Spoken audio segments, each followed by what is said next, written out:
I'm sorry, dude. You're bummed. Your consultant told you not to do it? I like this guy a lot, too. I'm sorry. I appreciate your time. Listen, Sure. I don't get to talk to someone in the government that's taking part in these big decisions like this. And Well, I'm only one of 535. So. which one would like me? Virginia Fox? I don't know. Do you have her number? I don't have her number. No. All right.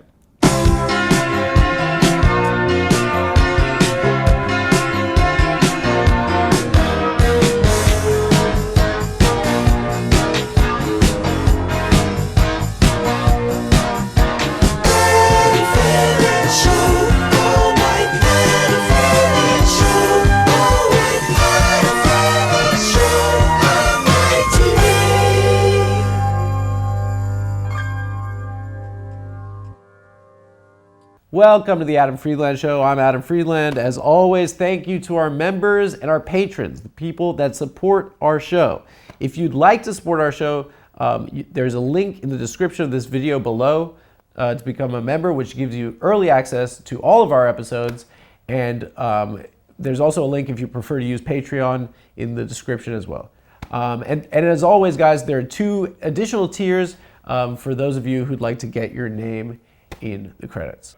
This week, my guest was RITCHIE TORRES from New York's 15th District in the House of Representatives. I'd heard of Representative Torres, but before I researched for this episode, I'd never heard of his backstory. And frankly, it's kind of inspirational. I mean, he grew up in public housing, single mother, a minimum wage. He realized he was gay in elementary school. He attempted to take his own life in college, and he came back from a mental health crisis and became a member of the New York City Council and a member of the United States House of Representatives. He's the first gay black man in Congress. I mean, it's kind of like a movie. This is like I don't know what this is. It's kind of like it was unexpected. Representative Torres has been referred to as Israel's loudest advocate in the House of Representatives.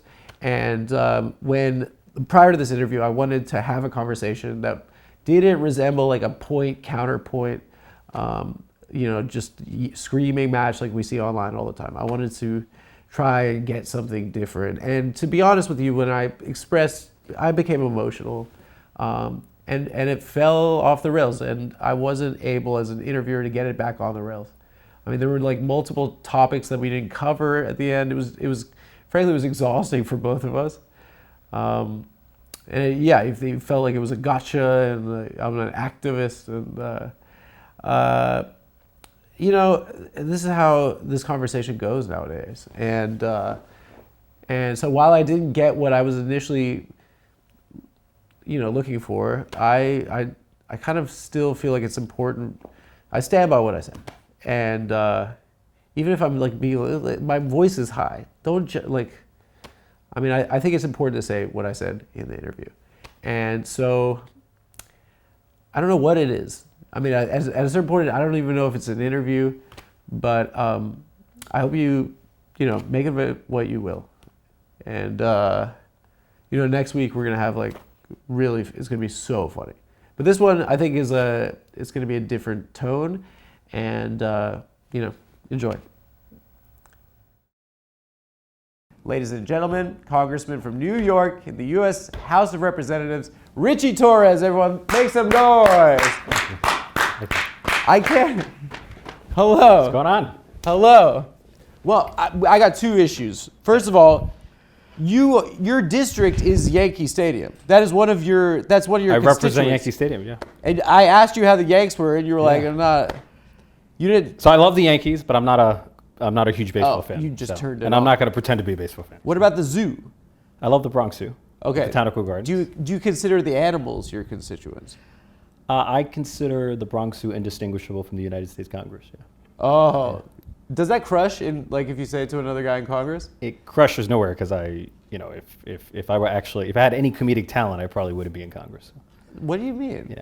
You want to be a stand-up But comedian? when I was a kid, I was a fan, not of baseball, but professional wrestling. Really? Yeah, I was a huge we're the same age. fan of Attitude The Rock. Era. The Attitude Era. Oh So my I started God. watching in 1998. We had it so Stone Cold good Steve at the Austin, time. The Rock. I thought that was the golden age. Mankind.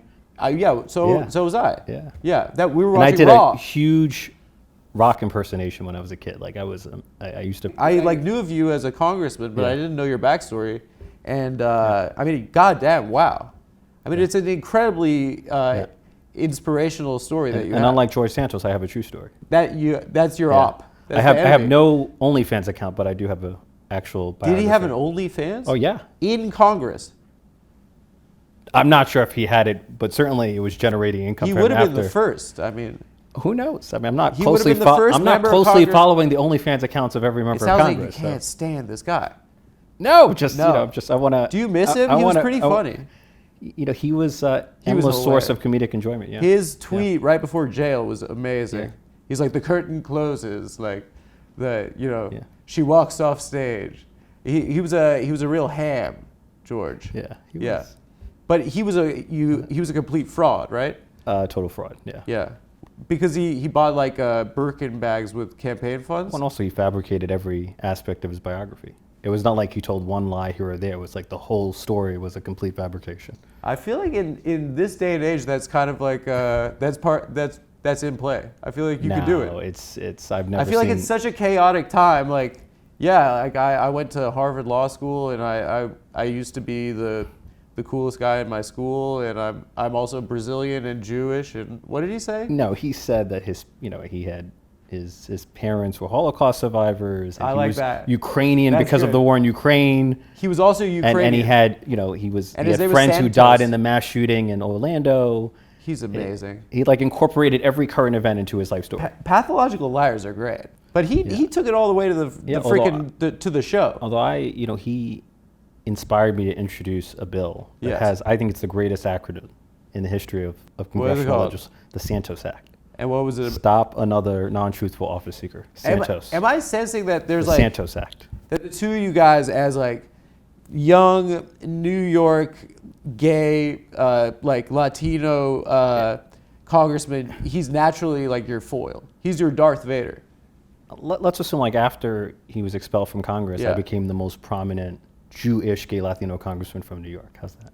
You're Jewish? No, I'm Jewish. You're Jewish. I'm lying. Oh, Joking. come on. I wouldn't wish this upon my greatest enemy. You don't want any part of this, my You friend. never heard this comment? He's Jewish, not Jewish. Yeah, I've heard a lot of Yeah. people say that, but you don't. I'm just No, but telling he you- invented the term. about you. I don't Well, he think invented the term about himself. it's just a word with it. Yeah, he would- about him. When he was confronted, why did you lie about being Jewish? He For said, being I Jewish? never said I was Jewish. I said I was Jewish. I would say that I'm. But you're actually Jewish. Yeah, unfortunately. Yeah, it's tough. Yeah, I can't quit. No. I wrote a letter to Bibi and they rejected. They don't let you out. It's like the mafia. You know that. You know how you join is when you're a baby. Yeah. Your parents have a party, and then this like old wizard walks in, and then he pulls your diaper off, Yeah. and then your whole family looks at your beautiful baby penis, and then he cuts the part that I guess gives one pleasure later on in life and during sex, and then there's like a deli tray there and stuff.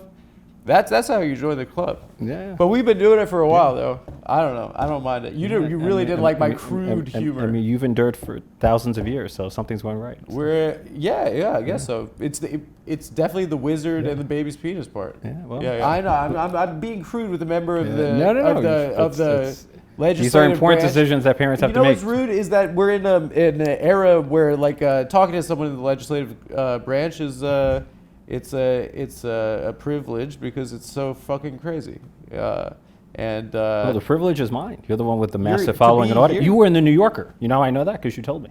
I know. Not because I read the profile, but you told me you were in the New Yorker. So Why did you read congratulations it? on the profile. You know you would be considered young in the United States Congress. Yeah, I mean I've only been able to be president. My dating profile says I'm congressionally young. Congressional young. And congressionally attractive, just in case you're disappointed. That gets some action. Is it a plus? It's It not has to clear. be. It's not clear. It has to be. I mean, I work 7 days a week, so that has a crowding out effect. But Yeah, and you're with the worst people on earth. well, What are you doing to yourself? It must be tough. yeah. One of my colleagues said to me that Congress is the best university in the world. Really. And because you just have access to some of the brightest minds, you can learn a tremendous amount. They're the smartest guys. Some of the, yeah. Yeah. We certainly have access to It's like the Sorbonne or something. Yeah. In Congress. How boring is it, like, to be in the government sometimes? What's the most boring part of it? I mean, I love it You love it? because of the variety.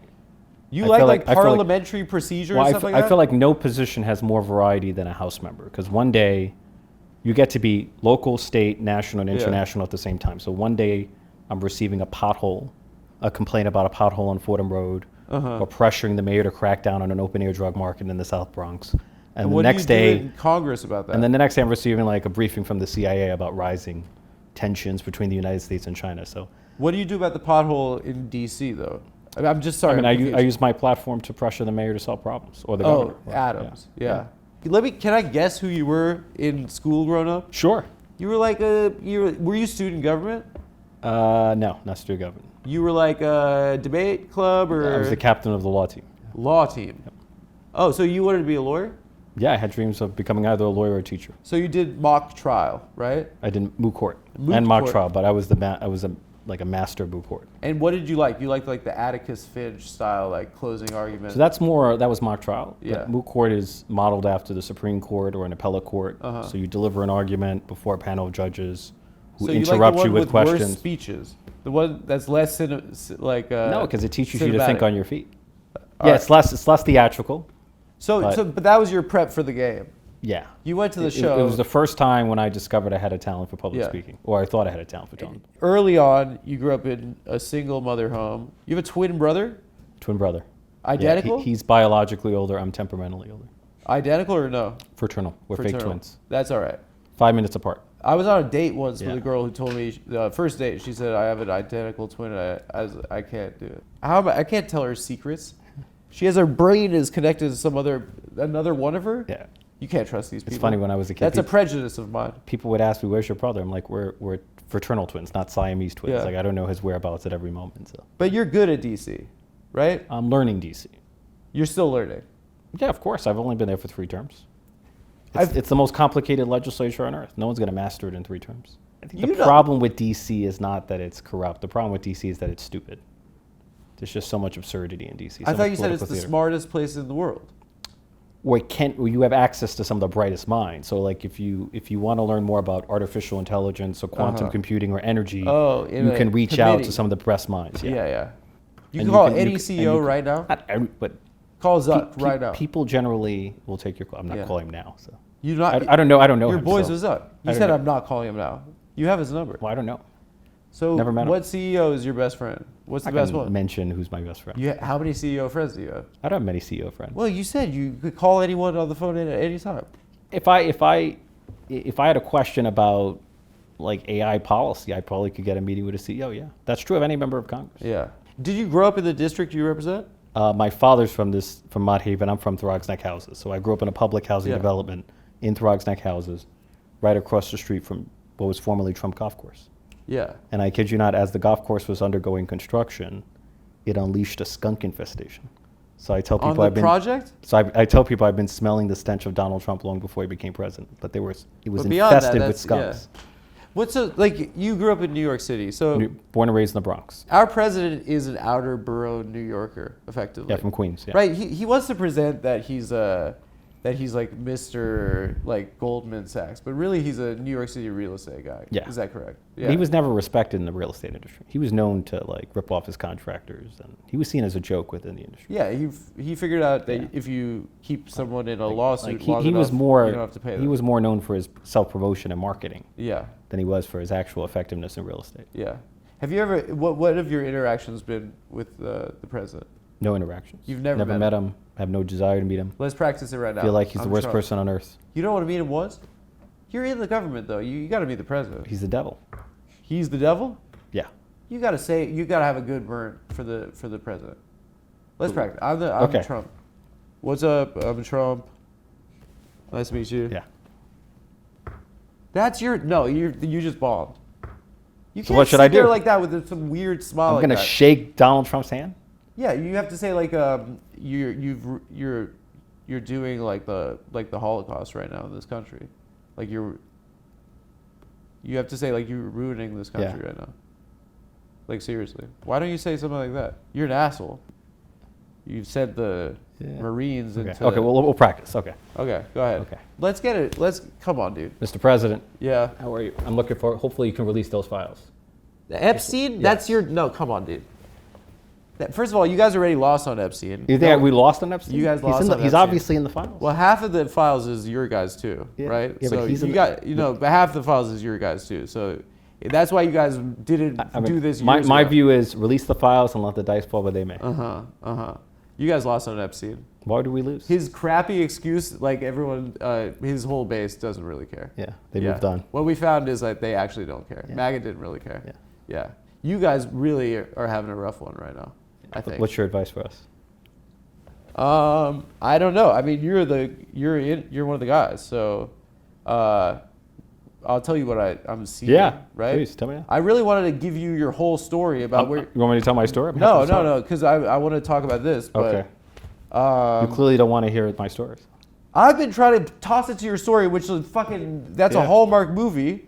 We'd open this up like this guy's. You're the first black gay guy to be in the government. Gay man to be in the government. Yeah. Gay guy is you can't say that to a first. You're the Latino and black gay member of Congress. First Latino, in the United black and States, gay. yeah. It doesn't roll off the tongue, that one. Yeah. Too many identities. Yeah. First black president. Obama crushed it with that one. Yeah.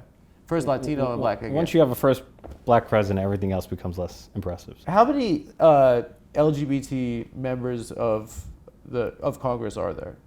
There are quite a few, like more than 10. More than 10? Yeah.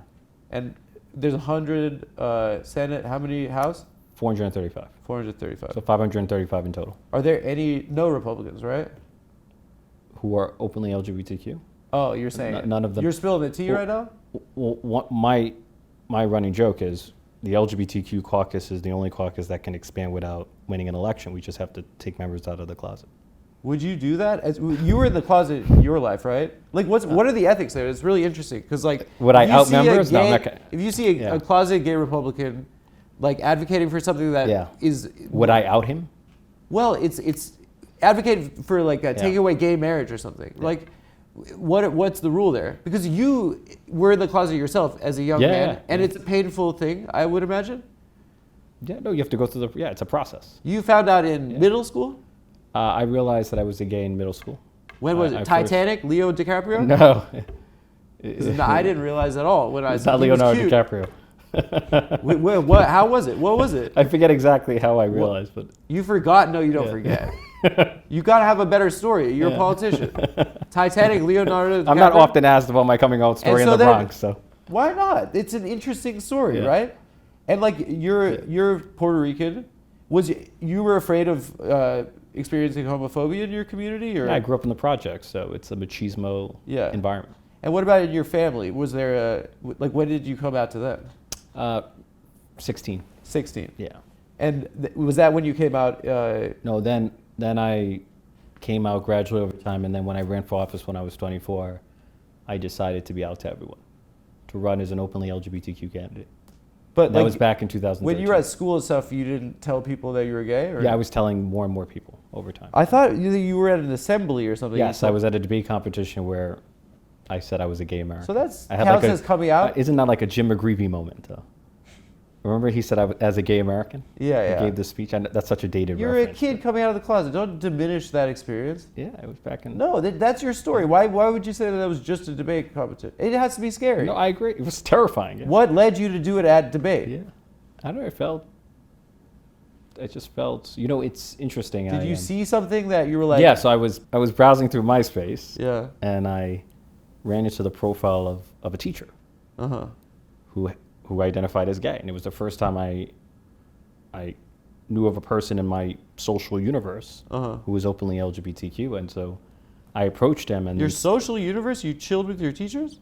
Or people in the world I knew, I guess. You hung out with adults. I did not socialize my teachers. Yeah. No, so it was the first adult or person that was openly gay. Yeah, because I grew up in a world where no one was openly gay. Yeah. And I just spontaneously came out. It was the first time I ever had acknowledged my sexuality to someone. Do you feel like sharing your story, like, and making it all the way to Congress, that has to be an inspiration to people that grew up in a place like that? Yeah. No? That must feel good, no? It does. So why are you diminishing it on the show right now? I'm not diminishing it, but I feel... You should be proud of that. I was in the New Yorker yesterday. You were... I was in the New Yorker as well, back in 2016. Oh, okay. Well, I was in it yesterday. So both of us are probably the same yeah, but you're at a much higher level than I am, so. No, you were... 2016, you were a Bernie delegate. Yeah. I was, 2016.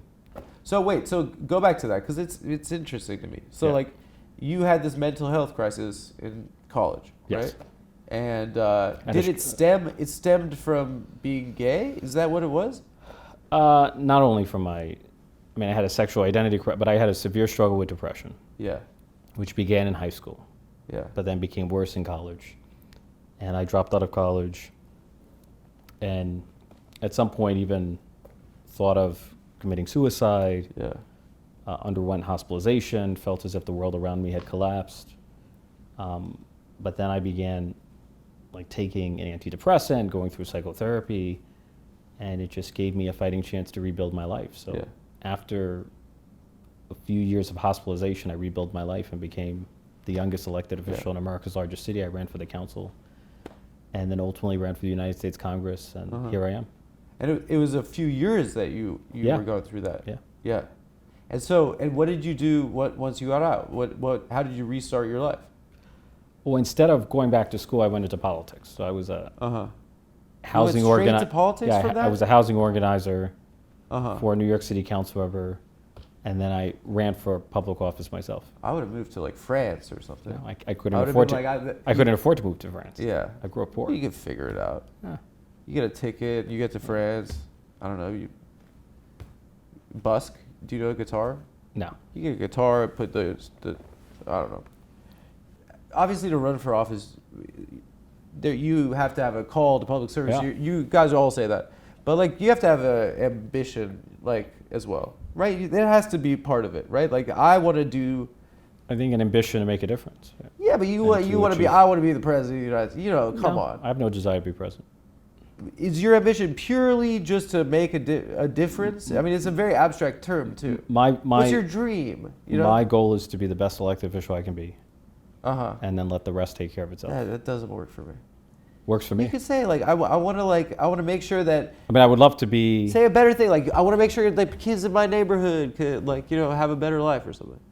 Saying the best that you could be is so abstract. You could vote for anything. Yeah. No. I can tell you why I ran into public office. So. Which is what?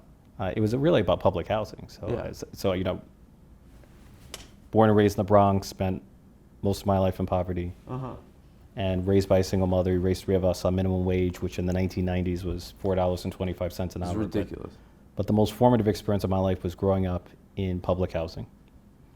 And in New York City, there's an institution known as the New York City Housing Authority, NYCHA, which manages the largest stock of public housing in the country. It houses about 500,000 people. And it's been so chronically underfunded by the federal government that it has a capital need of $80 billion and counting. And is that issue something that affects your constituents? Because you represent the poorest district in America. I represent one of the largest concentrations of public housing in the country. Yeah. And so you have asthmatics who are struggling to breathe in their homes. You lived in unsafe circumstances as well, right? Yeah. I grew up without heat and hot water, molded conditions, leaking conditions. These conditions, the living conditions of public housing have become a humanitarian crisis.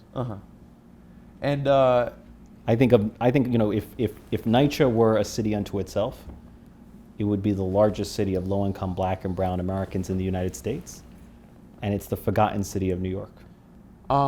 In representing the poorest district in America, one of the smallest districts too, right? The most contiguous and compact district, and it was even more so before redistricting. And you have a third of your district lives under the poverty line. Is that correct? It's the lowest income district. About a third of the district is enrolled in SNAP. 70% is enrolled in Medicaid. About a third are born in other countries. Is that correct? Significant immigrant population. Yeah. What is the mandate that you have in DC representing those people? It's to make government work for the Bronx, to protect critical programs like Medicaid, SNAP, Medicare, Social Security. Is that what you carry with you when you're in Congress? Is that what you consider when you're like in a committee hearing or something? Everything should be centered around the Bronx. Yeah. And for me, the Bronx is not only where I live, it's who I am. Yeah.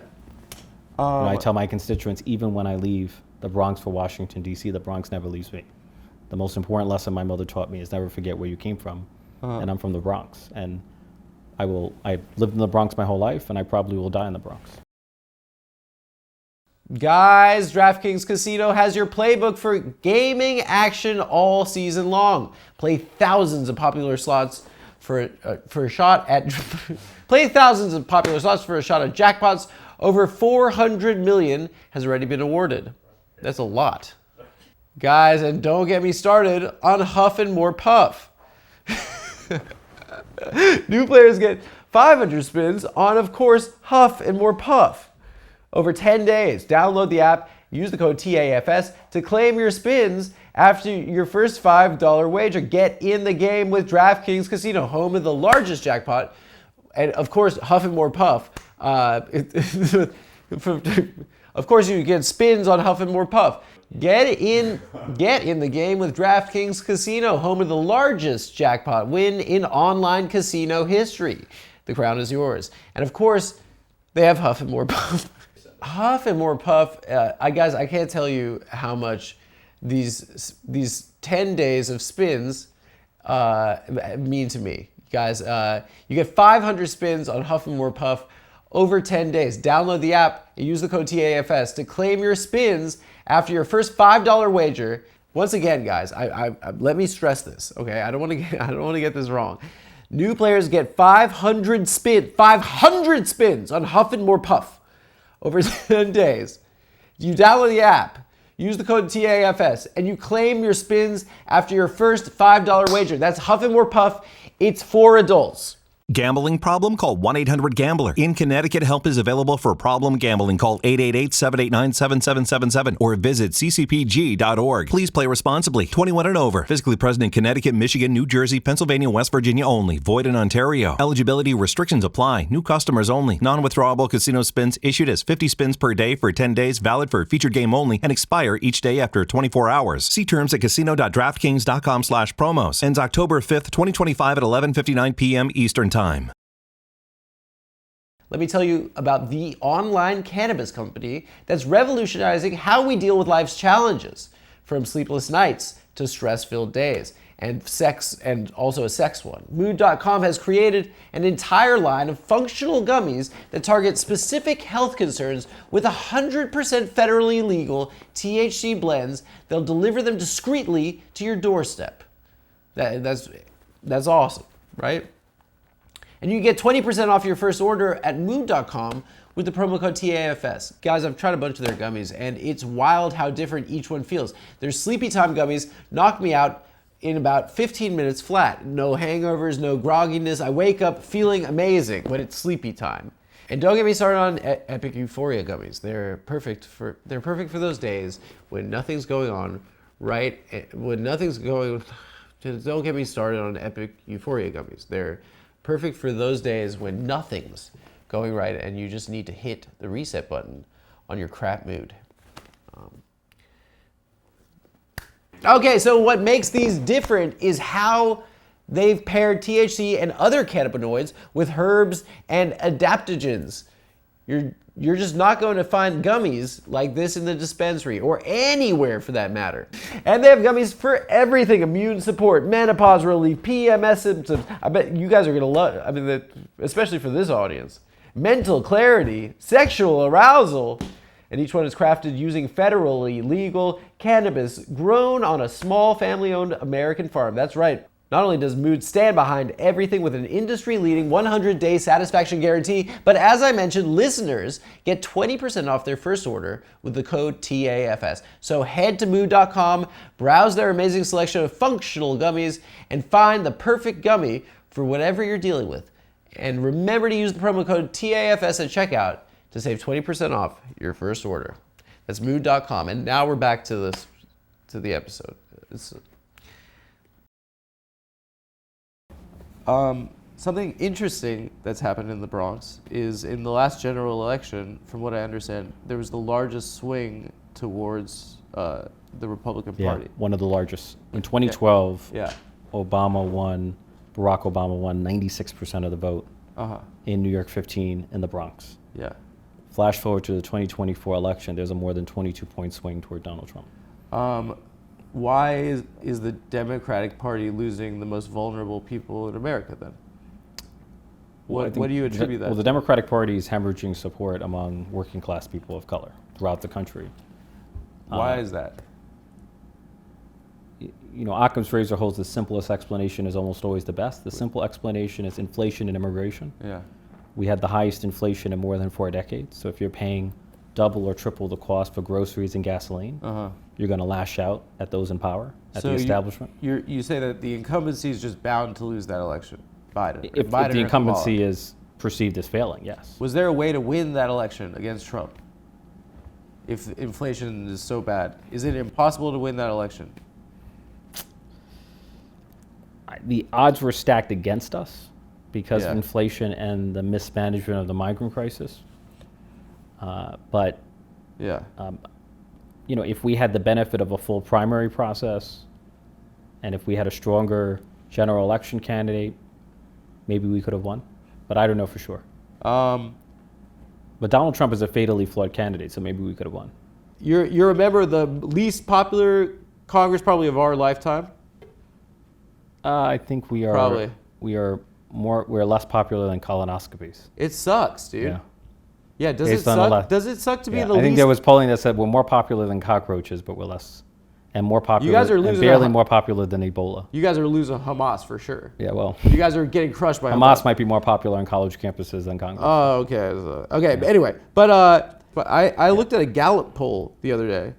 Dude, this is, I was actually started laughing. You just have to laugh at this. You guys are 23 right now. That's not bad. Higher than I thought. That's high. Yeah. You guys, what is this? Oh my God, May 2024, 13? Means we have room for growth. 13. Yeah. That's you and the Republicans. 13. Yeah, the institution at large. 13 is you poop your pants in front of the whole school. Yeah. February 2024, 12%. Yeah. So it sounds like what was happening that month? If Congress were a woman, you probably wouldn't go on a date with her. Is that? Why? She's unpopular. I don't know. No, she could be like beautiful. You know, like what do you mean? Okay. No, you seem to hate Congress, so. I'm saying everyone does, right? I'm looking at the Gallup poll. Are you part of the 13% that approves, or?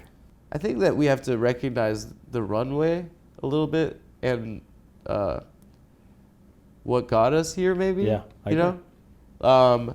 Seeing the Marine Corps entering the second largest city in America, and seeing the most vulnerable people in society just taken away from their children and kidnapped. And there are facilities in our country right now surrounded by alligators and stuff. There are facilities where there are cages with human beings in them who have not been afforded any due process.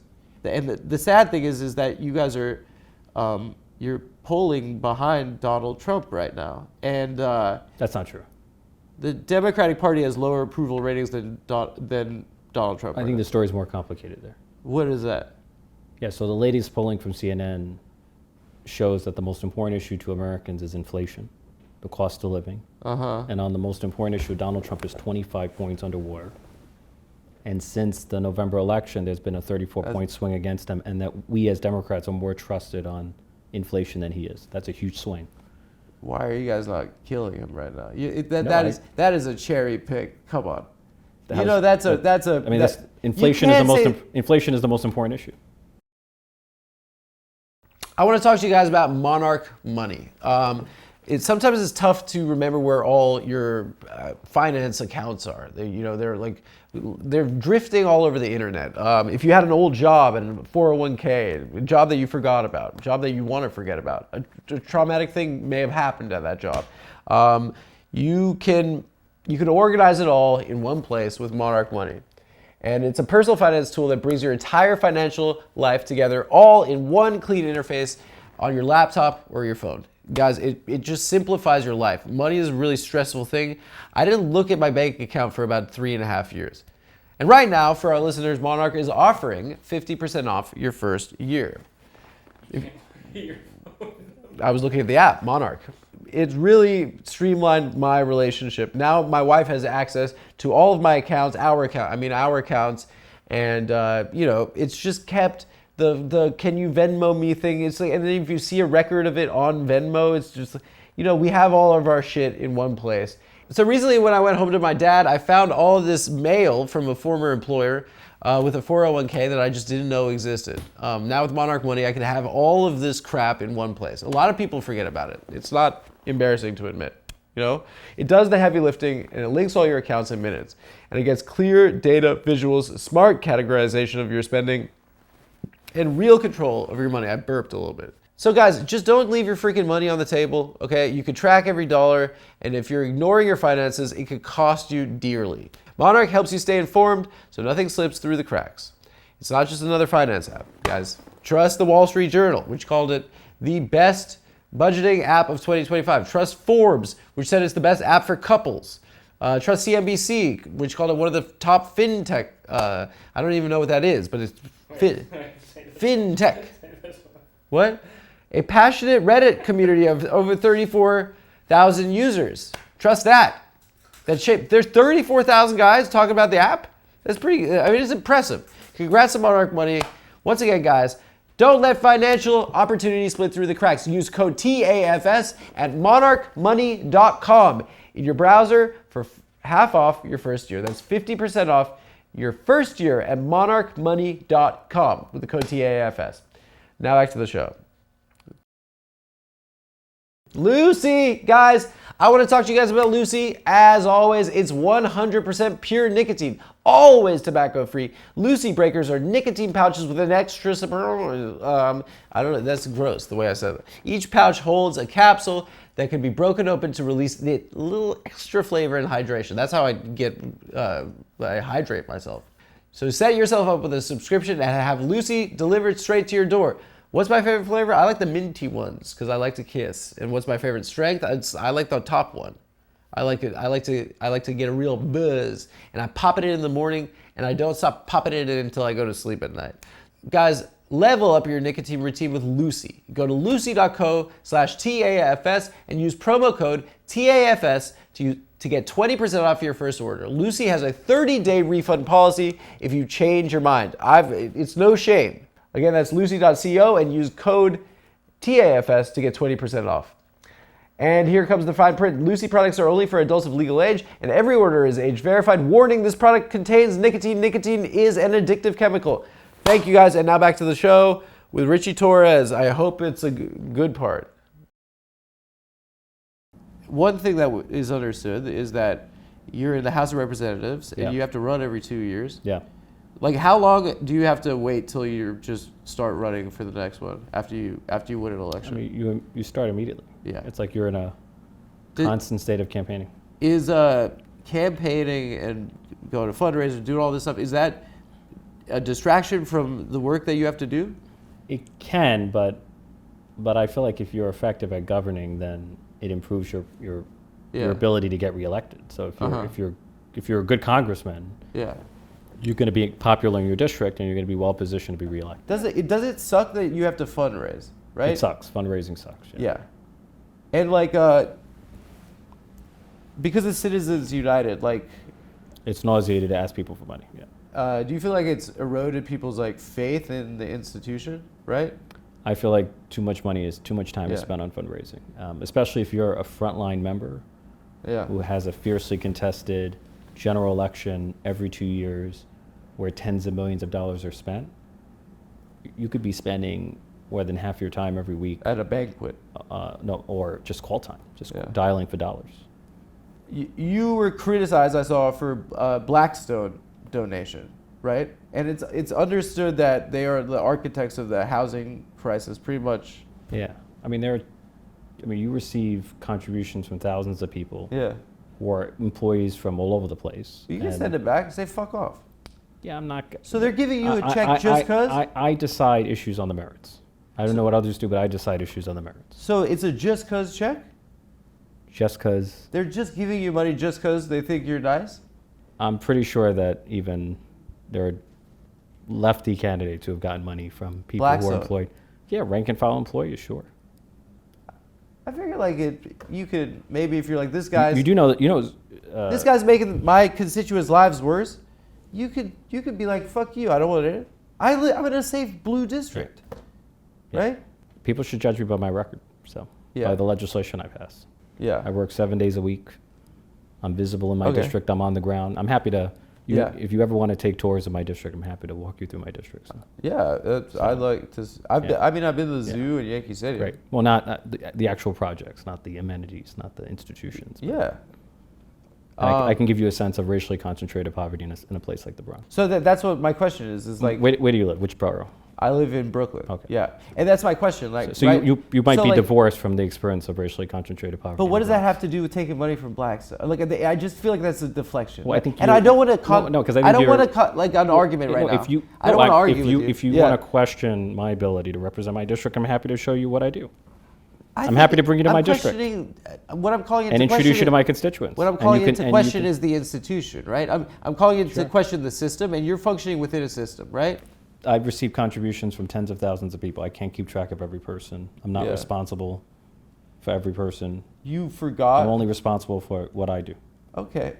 So I mean, you can play the gotcha game, but that's not. I'm not trying to play the gotcha game. I think you're used to like Anderson Cooper 360, and I'm a guy. I'm from Town Podcast. I'm not. I'm happy to answer whatever question you have. Whatever. Here's a question for you. I think you've established yourself as the fiercest champion of the state of Israel in Congress. I've never described myself in those terms. I'm pro-Israel, but those are terms. Well, I think maybe you've been dubbed that. Yes. Okay. Listen, like, I'm a Jewish person. I have my own opinions on this. You have your own opinions. And this is a really frustrating conversation to see people have on the internet. I don't get an opportunity to talk to someone that's making decisions and supporting these things that are a huge deal to people right now. Sure. Yeah. One thing that I thought was interesting, and I want to start with you, is that you described your first trip to Israel in 2015 as a life-changing experience. And I just wanted to follow the narrative of like you growing up and your struggles and then going into the government. Like what was that experience like, and what bred that passion for Israel in you? Well, since I grew up poor my whole life, I never had an opportunity to travel abroad. Yeah. So the first time I ever free trip went to a foreign country. So it was life-changing because you went on a trip? Part of the reason, went abroad for the first time, life-changing. But also, when you experience the complexity of Israel, you go to the old city. What did you see? Like, what did you witness? Like, well, go to the old city. Yeah. I've been there. Yad Vashem, which is the Holocaust Museum. Yeah. Go to the Masada, where Jews committed mass suicide to escape enslavement. Of course, I've hiked up Masada. The Gaza envelope. Yeah. Went to Sderot, spoke to the local mayor who said that. You went to Gaza? I did not go to Gaza, no. What did you say, Gaza envelope? No, Gaza envelope, which is right on the border with, it's Israel, but it's right at the border with Gaza. So. It's right next to the fence. Yeah, it's in the proximity to. What's at the Gaza envelope? Like I've never heard that term before. Sderot. With the rockets. Yeah. Going in. Yeah. Yeah. How far is Sderot from Gaza? It's like a mile or something. Yeah, within a mile. Yeah.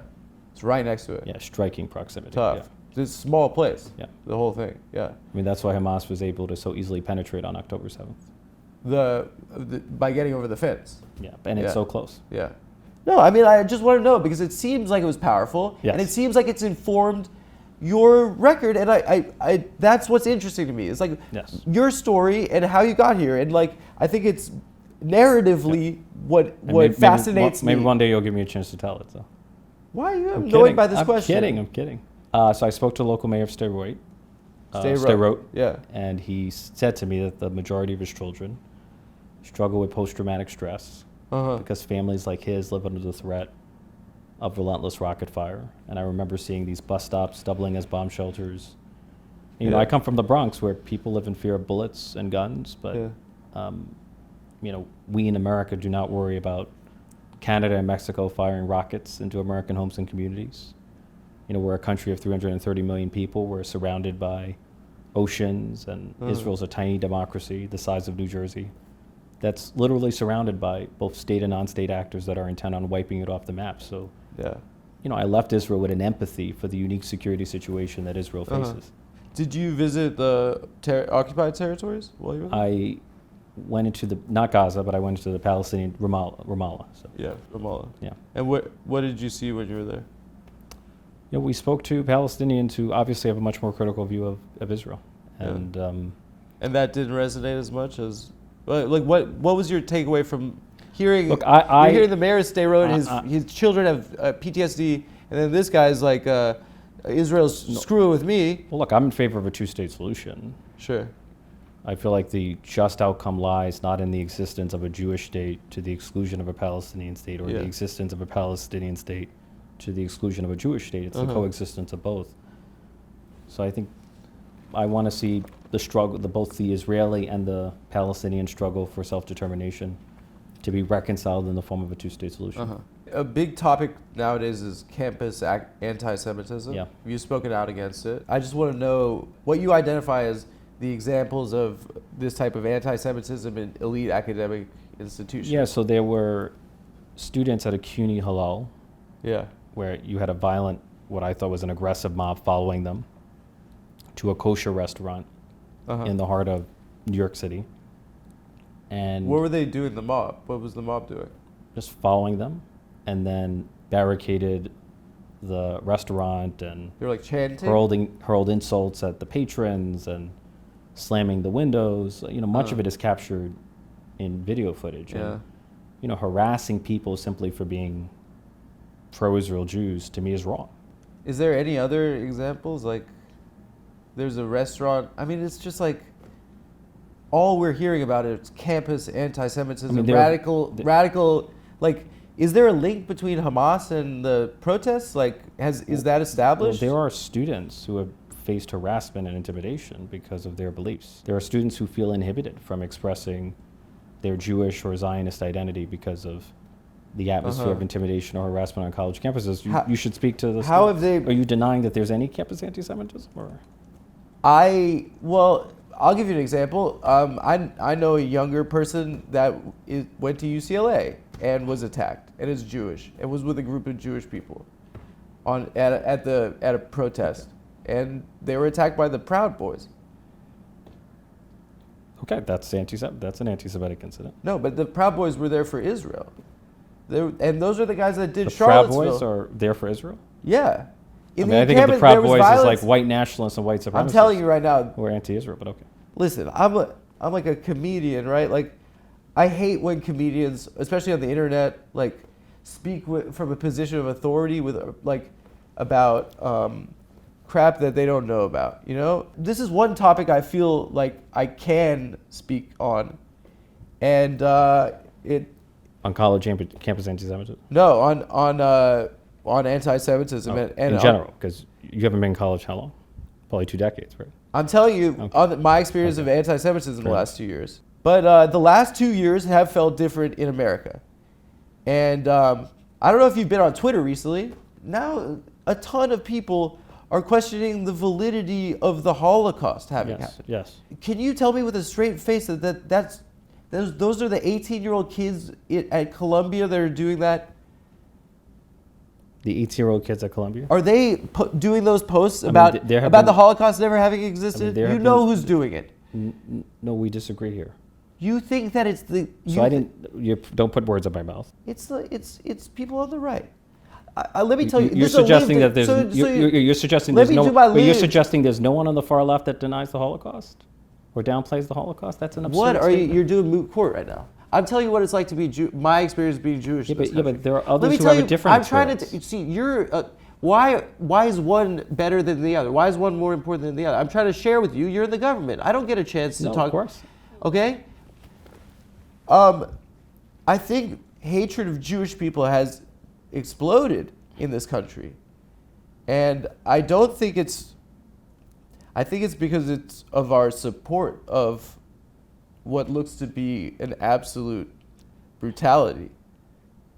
And I think that... You think that's a justification for anti-Semitism?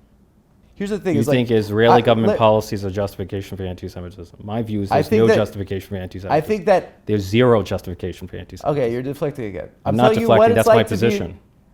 What does it look like to have a flag with a Jewish star and I'm Jewish, and for kids to be starving right now? Why is my government? I don't want to do this fight. Let's not do like a yelling at each other thing. I really just, for me, I had the experience of. It just sounds like you're justifying anti-Semitism, which making me feel. Are you crazy right now? Okay. Why would I do that? You're doing the I'm Hamas thing. I'm not saying it's you're not Hamas, a winner. but it's. I'm not. I think there should be.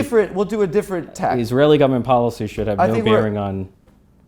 If you have disagreements with the Israeli government, you should voice your criticism of the Israeli government. But there is no justification for intimidation or harassment against American Jews. I'm telling you as a Jew right now that we are receiving a lot more hate because of what the people with a flag that has a Jewish star on are doing to other people right now. That might and be I'm telling you, as a Jewish person, how painful it is for us to say, and it hurts my stomach to say this, so you're going to say, I disagree, that this is a genocide.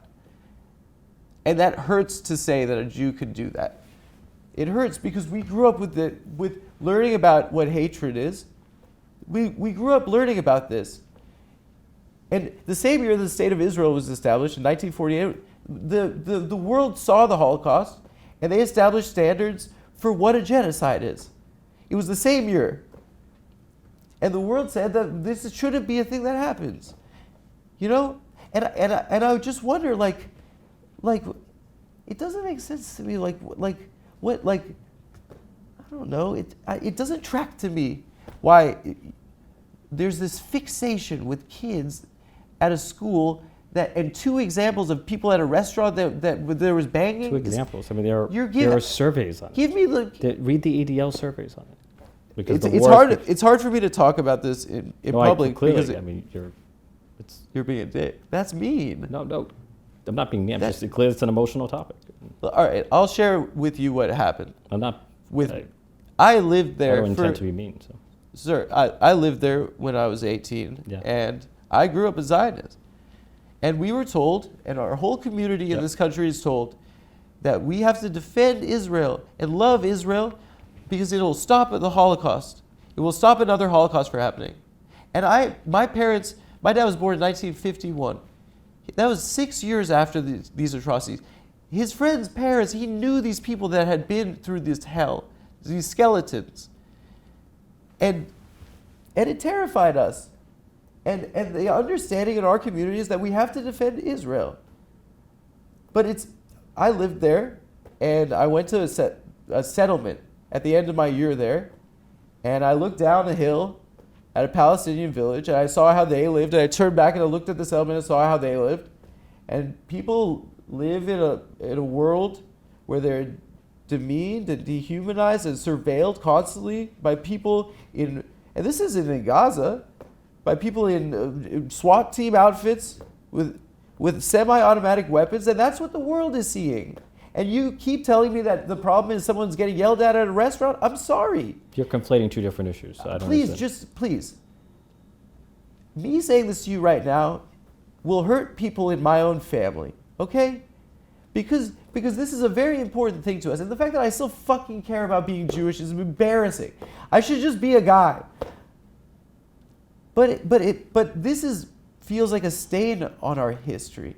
And it feels like it's changed what being Jewish is. Because what being Jewish isn't Israel. Judaism has existed for 4,000 years. This is a country for 75 years. You know, like, it is the oldest, one of the oldest monotheistic religions. Anti-Semitism is one of the oldest forms of hatred. People in my life are going to be mad at me about this, but I'm saying this because I am Jewish. You know, and I don't understand why you would be. Look how you define. I want to. I feel like I'm here to be lectured, not. Shut up. That's not nice. You can't talk that way. Why are one set of Jews more important than others? No one's saying any. What happened? You went to the beach in Israel? What, you went to a restaurant or something? Yeah. A nice restaurant? No. Like, listen. Never even been to the Tel Aviv Pride Parade. So. This is the year 2025. Yeah. The world is seeing something that looks terrible, and it's being done in my name, and I don't know what to do. But the war began on October 7th. No, it didn't. Yes, it did. You're when Hamas systematically murdered and made, and you want. Okay. Look, we're going down a rabbit hole. We fundamentally disagree. No. But Hamas murdered and maimed you're doing the and TV mutilated thing. and abducted and Don't do tortured TV. thousands of people. That's not television. That's a fact. That's reality. You can deny it. You can I'm not downplay denying it. October 7th. Well, you seem to be You're trivializing doing the I'm pro it, October 7th. You're doing I'm pro Hamas. I never said you were pro Hamas. You're putting words in my mouth. It is. But you seem to be downplaying it. There, for the last 17 years, people have been under a blockade where they cannot leave. If you were born in a place and there's a fence there and there's a guy with a gun on the other side and he says you can't go anywhere, would you like that guy? If you treat people like animals, sometimes they're going to lash out. Look, I sincerely believe, maybe I'm wrong, that if Palestinians were governed not by a terrorist organization like Hamas in Gaza, but by a regime that was able and willing to make peace with Israel, the situation would be fundamentally different. The preconditions for this happening are undeniably something that the Israeli government was fully aware of. Why would Bibi Netanyahu... Okay, here's the question. Do you think October 7th was justified? No. Okay, I'm happy you said that. Are you listening to what I'm saying right now? I am listening to what you're saying. Why would the Israeli government... Hamas wants to eradicate the Jewish people and the Jewish state? Is that right? That's what Hamas has said, yeah. Okay. Then why would they directly give Hamas money, literally bags of cash in suitcases through the Qataris, nearly, I think, over $1 billion in cash during this last 17 years? That's a fair point. It's a great question. If one of those kids at Columbia wrote a $5 check to Hamas, you'd say send them to Gitmo for being a terrorist. It's a fair point. Does that make Benjamin Netanyahu a terrorist? He's supporting terror. The United States, it seems to me, the United States and Israel could have shut off the spigot and did not do so. I don't know why, but that was a failure. There's no question. I think that what I see is the reason why our government provides $25 billion to something that looks this horrific to people. I think is the same reason. I think it makes it look like that the Jews control the government, but really what it is the more boring answer. It's the reason why the government and you guys don't get shit done. It's the reason why Sandy Hook could happen. You guys can't do gun reform. It's because why can't we do gun reform? Because special interest groups can buy influence in our government. Well, which political party is against gun reform? The NRA has a power. It's the Republican Party. We allow our government to be flooded with cash and money. And what's scary to me is that it looks that people are starting to question the Holocaust ever happening. How could Jews, maybe they invented the Holocaust? You're blaming Israel for Holocaust denial? I'm blaming our government for supporting a genocide. But it is unfathomable in my heart, and it breaks my heart that we could be capable of it. I think we should move on. Why is that? We just fundamentally disagree. So I think I'm talking to you like about where I come from and that it feels different, and maybe I have a different perspective. You have a different perspective. But I know people who have a perspective that's different from yours. And yeah. With a much smaller platform than you. I'm not. I hate this conversation. I know. You know, I have it with my family. You know, it's not something, and I love my family. If it were up to me, we would not be having this because we're speaking a foreign language. My family grew up in South Africa, right? We were like Jews from Eastern Europe that literally we thought we were going to Ellis Island. Mm-hmm. My grandma, all the grannies stayed, and my parents' whole generation of South African Jews left. And when I was a kid, like growing up, I used to write all my who's my hero essays on Nelson Mandela. and he was like a hero of mine, right? And he was also, in prison, and for terrorism too. I don't want to get it. You're gonna go Hamas is what I don't want. I'm not debating Hamas is good.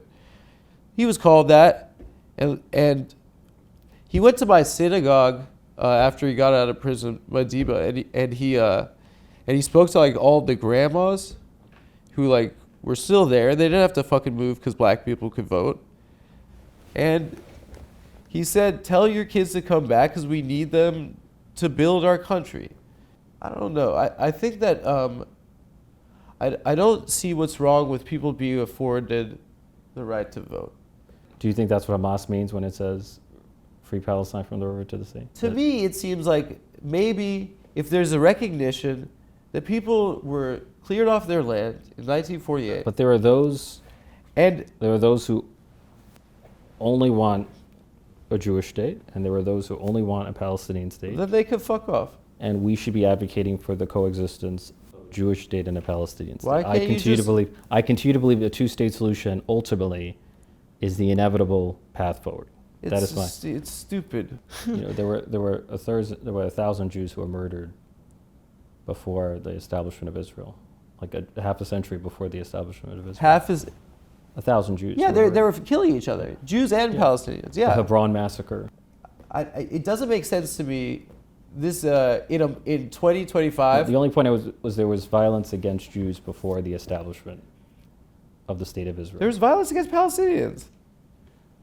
And there was an ethnic cleansing in 1948. I mean, the Hebron massacre. What are you talking about right now? You're in the government? Listen, I didn't want to argue. Wait, I'm sorry, you're not familiar with the Hebron massacre in 1929? Wait, you're saying that justifies an entire ethnic cleansing in 1948? Israel was a... Whoa, this isn't even a good argument. Hold on. Israel... What are you talking about? I didn't realize we were debating. I don't want to do it, but you say something like that. The Jewish state was established by international law, right? The UN passed a resolution that recognized the establishment of a Jewish state, and there were a number of Arab countries, including Egypt, that declared war on Israel. Yes. It was the War of Independence. The Palestinians and Israel won the war. The Palestinians didn't declare war on them. They were just people that were living there, and they were kicked off their land. By the way, there were either 800,000 Jews that were ethnically cleansed from the Arab world. Do you know what? There were Jews. You know how many Jews there are not in the by Arab the world? Palestinians. Almost none.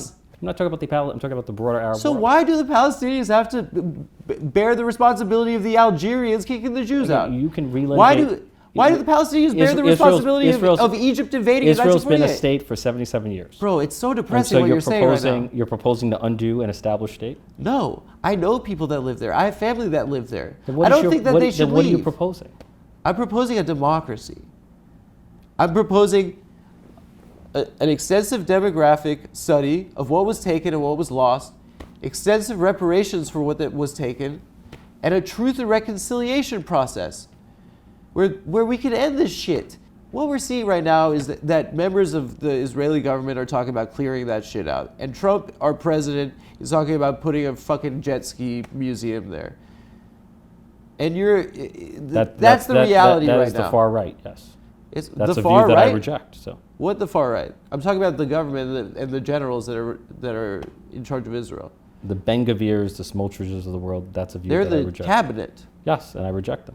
That's what Hamas is saying they want to do to Israel. I'm sorry? Hamas murdered thousands of people, so there's no... So what does that mean? That Hamas is a terrorist organization for murdering innocent children and civilians. How many civilians have been killed in this war? The war is a tragedy, but... 90% of them have been... But 90% of them have been civilians. They've killed journalists. They've killed journalists. People have been killed in a war. It's been a tragedy. They've killed people waiting for aid. But you're suggesting that it is the policy of the Israeli government to murder civilians, and that is a notion that I reject. You gotta listen, man. You gotta be like a human being about this. People who are dying in the war, which to me is a tragedy, because war is a tragedy. Do you feel in your heart that this is what you're saying is right? If Hamas if you remove Hamas, You don't actually think well, that. I told you what I believe. Don't tell me what I believe. I've told you what I believe. Why would you believe that? Because there are people who see the world differently. I know it's a shock to you, but there are No. people who see the world differently from you. But why? Do you, I know that's a shock to you. like it seems a little bit like The humanitarian crisis has deteriorated rapidly. I don't want to be disrespectful like this. Well, But like you've been at various points. In what capacity? You've just been hostile. So. But In anyway, what capacity? It's fine. Don't worry. It's just been a gotcha interview. I think that my conscience is clear, especially as someone that's lived there and seen it and loved people that live there. And this sucks. I really didn't want to do this. And I think that you saw it as gotcha. Well, this is what people are talking about right now. No, I get it. Well, not in the South Bronx. People are not talking about Israel. People are talking about sucks, how to put food on the table and pay the bills. Yeah. Maybe in your world, that's what people are talking about. No, But in I my know. world, people are struggling. So. Yeah. Then why, if people are struggling in your world, are you paying $25 billion? We have a $7 trillion budget in the federal government. Yeah. Right, less than. So it's not that much money? Less than 1%. So it's a goes little to money went Israel. to Israel. In the grand scheme of the federal budget, yes, it's minuscule. I'm sorry, dude. You're bummed. Your consultants told you not to do it. I like this guy a lot too. I hate this. This is so embarrassing. I don't have anything to hide. I'm willing to go anywhere. No, man. I'm sorry. I appreciate your time. Listen, Sure. having this opportunity for me is a big deal. I don't get to talk to someone in the government that's taking part in these big decisions like this, and Well, only one of 535. So. well, I'll talk to another one. Which one would like me? Virginia Fox? I don't know. Do you have her number? I don't have her number. No. All right. I appreciate it. I feel like you're mad at me or something. I got to get a big laugh? Look, it's like Hyman Roth from The Godfather 2. He said, "This is the life we've chosen." So, I know what I signed up for. Is this what happens? This has been I've been doing a terrible job. I'm rambling about Israel and being a Jew and the Holocaust. Yeah. It's the most embarrassing stuff to talk about in public.